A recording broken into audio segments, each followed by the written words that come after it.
Thank you very much. So, listen, I won't even try to follow that act of the pastor, and I will humbly just try to inform you about the situation in Israel. I was very fortunate to be able to get on one of the first planes leaving Israel after our short episode with the Iranians, and I think there was some kind of intervention that helped that happen.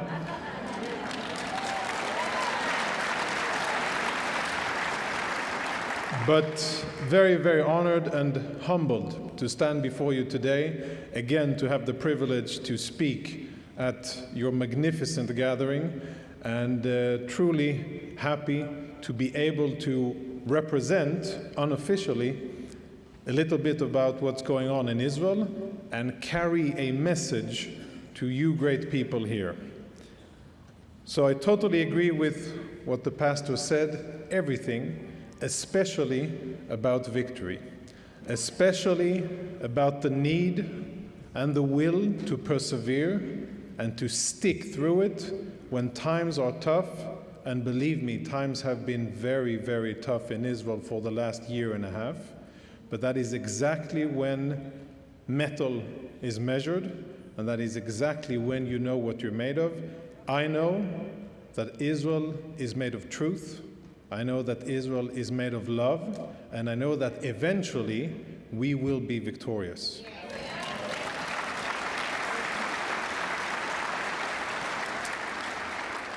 So we're celebrating 20 years of the CUFI summit, and this last year, what a tremendous year it's been. I've heard, and as you've seen on the media, I'm exposed to a lot of media, I've seen Christians United for Israel maligned, ridiculed, treated with contempt and distrust by many elites and much of the American established media. People in this room and the amazing 11 million of your followers have been scoffed at and marginalized, yet you have prevailed, and today's reality is proof that your faith, devotion, and patience have shaped reality, and I believe that it will continue to do so. This is a glorious moment in Israeli and American history. American dominance in the Middle East and in the world has been reconfirmed and reestablished.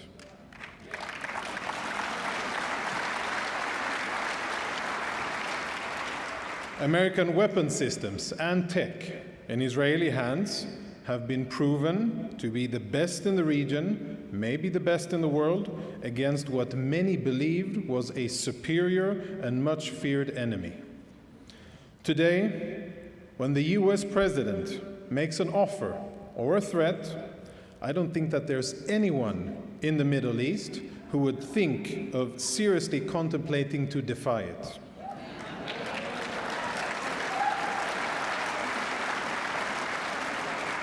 And that fact, ladies and gentlemen, is thanks to the unprecedented military and political cooperation between the United States and Israel, which is the US most close and trustworthy ally in the Middle East.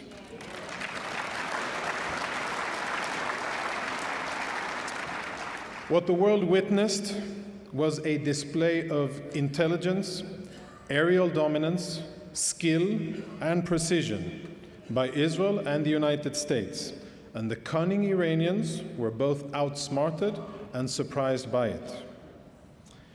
Even though it came at a heavy price for Israel, 27 of our civilians were murdered, aging between 6 and 95, and one off-duty soldier killed in his home, I'm happy that at least no American servicemen were even wounded in conducting their missions so brilliantly.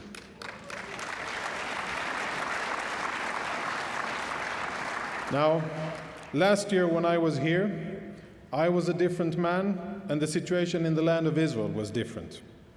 We were still a wounded lion, still reeling from the murder and capture of our civilians by Hamas, and we were still fighting actively on 7 fronts in order to defend ourselves and our very existence.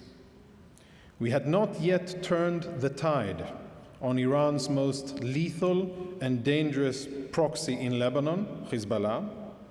We had not yet eliminated, and bear with me, I'll say a lot of Arabic names now, we had not yet eliminated Ismail Haniyeh, Hassan Nasrallah, Muhammad Def, Yahya Sinwar, Fuad Shukr, or Ibrahim Aqil.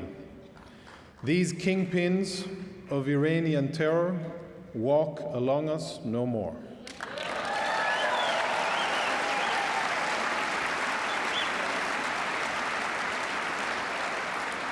A year ago, the Syrian regime was still facilitating attacks and harboring Iranian troops and weapons that were used against Israel. Since then, that regime has been overthrown, and today there is a glimmer of hope for a better future for Syria and for the region. Hope that we have to be careful about, but there's still hope. A year ago, Hezbollah reigned supreme in Lebanon and exploited that country at the behest of their Iranian masters. Today, the brave Lebanese government, with US diplomatic and military backing, is seeking to disarm Hezbollah, to check its military power, and to allow it to only be a political party and never again to be a militant force in Lebanon.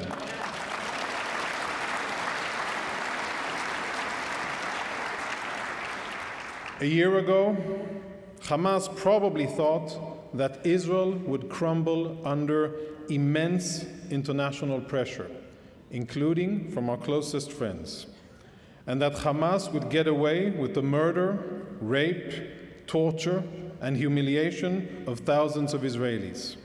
Today, while not yet defeated, I think that the remaining Hamas leadership has a more realistic and dire view. And they probably admit to themselves that the Jews are far stronger and resilient than they ever imagined.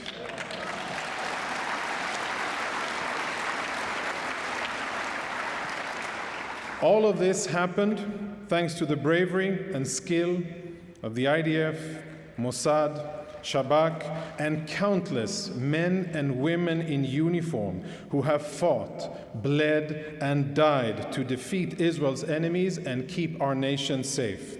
We will forever be in their debt.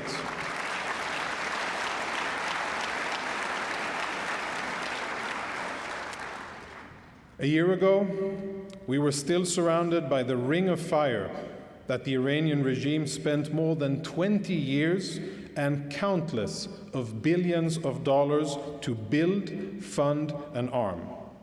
Its only purpose, to weaken Israel sufficiently over the years and then go in for the final blow in order to eliminate the Jewish state.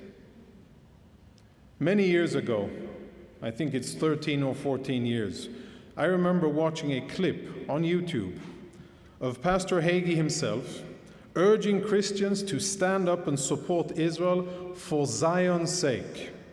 Because at the time, the Iranian president was an exceptionally extreme and outspoken hater of Israel, Mahmoud Ahmadinejad.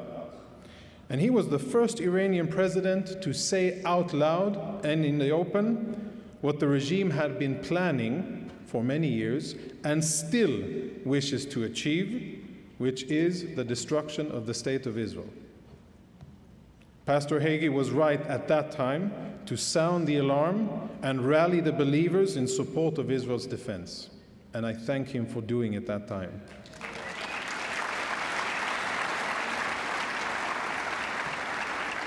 Pastor Hagee and Christians United for Israel, the Jewish people owes you a tremendous debt of gratitude for your steadfast support, for your leadership and vision in defending the nation-state of the Jewish people, and I want to thank all of you, brave brothers and sisters, for standing up with Israel over these years. Now is our moment.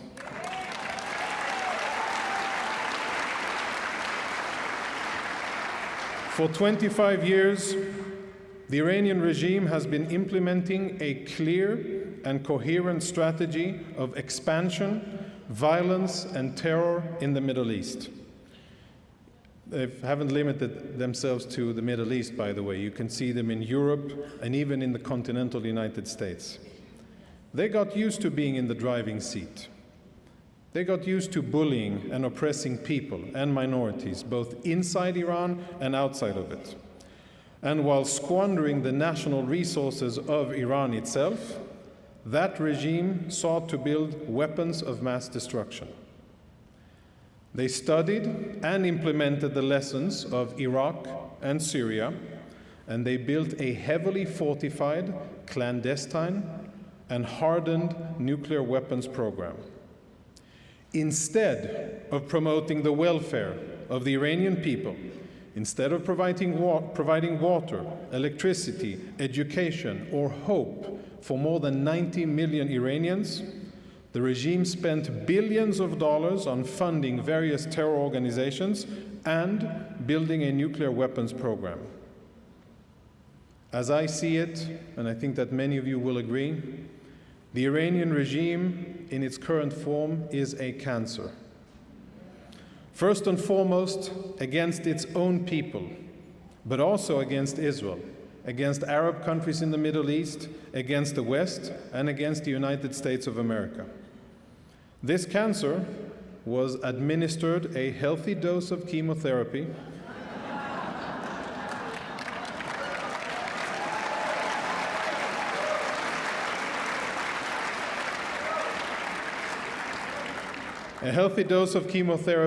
in the shape of F-35, F-15, and B-2 bombers.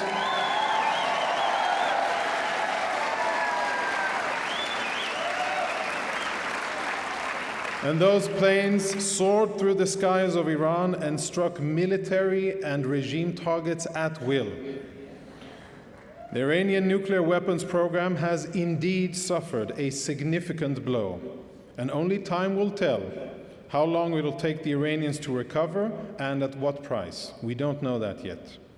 But just like any other cancer, one type of treatment usually doesn't do the job. The regime has already announced in the past days that it will do the following. Iran will continue to attempt to enrich uranium on Iranian soil. It will continue to aspire to destroy the so-called Zionist entity, their name for Israel.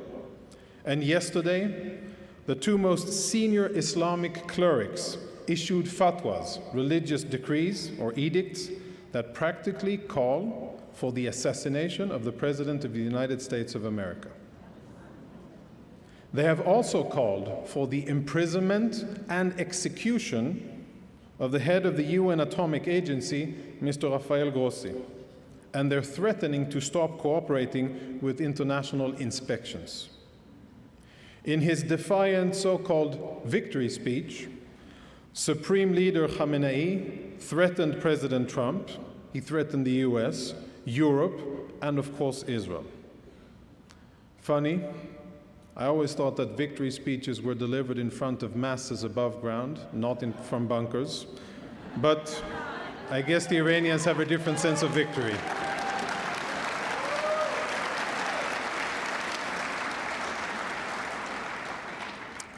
As long as this regime exists, we will not know peace in the Middle East. As long as this regime exists, they will prioritize the destruction of the nation state of the Jewish people over the prosperity of their own people. That is why I stand before you today and urge you to understand the opportunity at hand. In its current shape and leadership, this Iranian regime has no right to exist.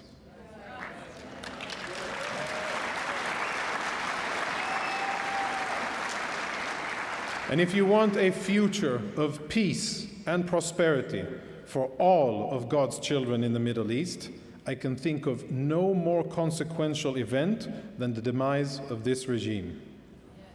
Now is not the time, as the pastor says, to rest on our laurels, but to remain firmly committed to lasting security and peace in the Middle East. I believe it is attainable. Sustained and severe pressure across the board must be applied to the Iranian regime until it changes its ways, ceases to aspire to obtain nuclear weapons, and commits to focusing its resources and energy on the Iranian people instead of on terrorism and violence. I think that's a very fair demand.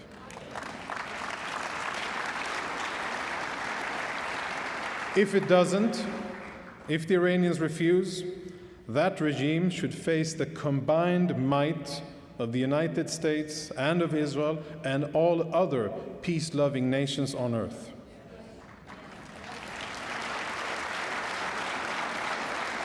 However,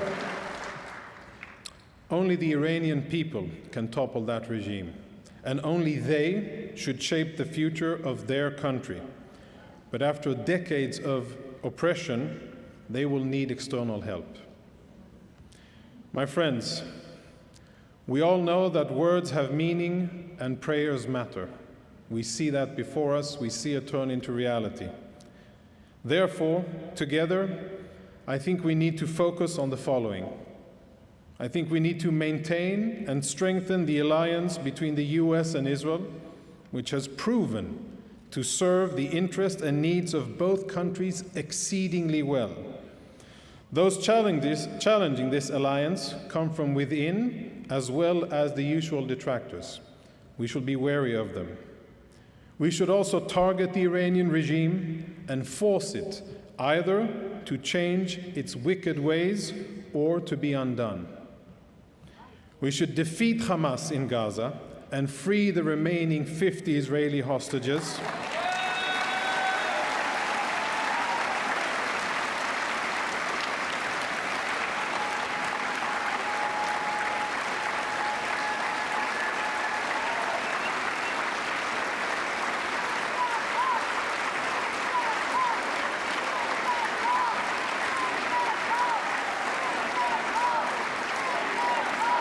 Indeed, bring them home, all of them. Indeed, we want to see them home, repatriated with their families, those that are alive for healing, surrounded by loved ones, and those that unfortunately were murdered to be brought to proper burial and for their family to have a tomb to cry on. So we should defeat Hamas, free the remaining 50 Israeli hostages, and then start the long process of rebuilding Israeli communities and then the Gaza Strip, together with regional and global partners. We should seek and bravely promote peace in the region between the descendants of Abraham, without allowing the Palestinians or their henchmen to derail it as they've done in the past.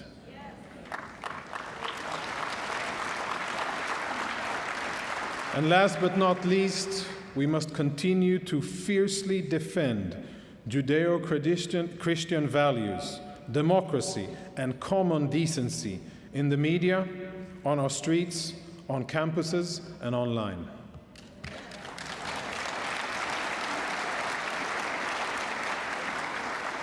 In closing, I hope to return here next year.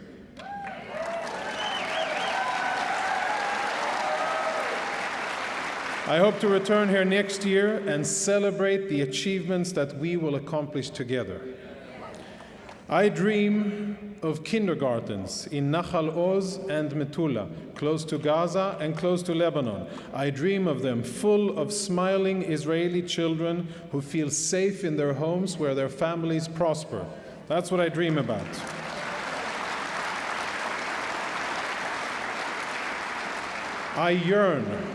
I yearn for closure and comfort for the families of the hostages after the return of their loved ones. I wish for all the Israeli soldiers to go back to training after having defeated Hamas and Palestinian terrorists successfully and decisively on the battlefield.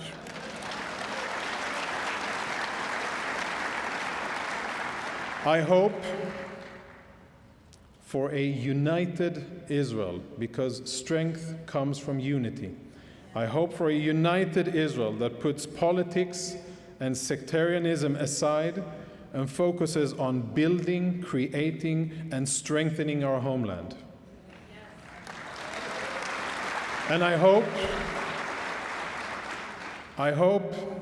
maybe I'm a little bit naive, but I still hope and pray for it, that Israel will receive the support and gratitude that it deserves from the West and the world, from being the bulwark defending democracy and light against barbarism and darkness, because that is what Israel is.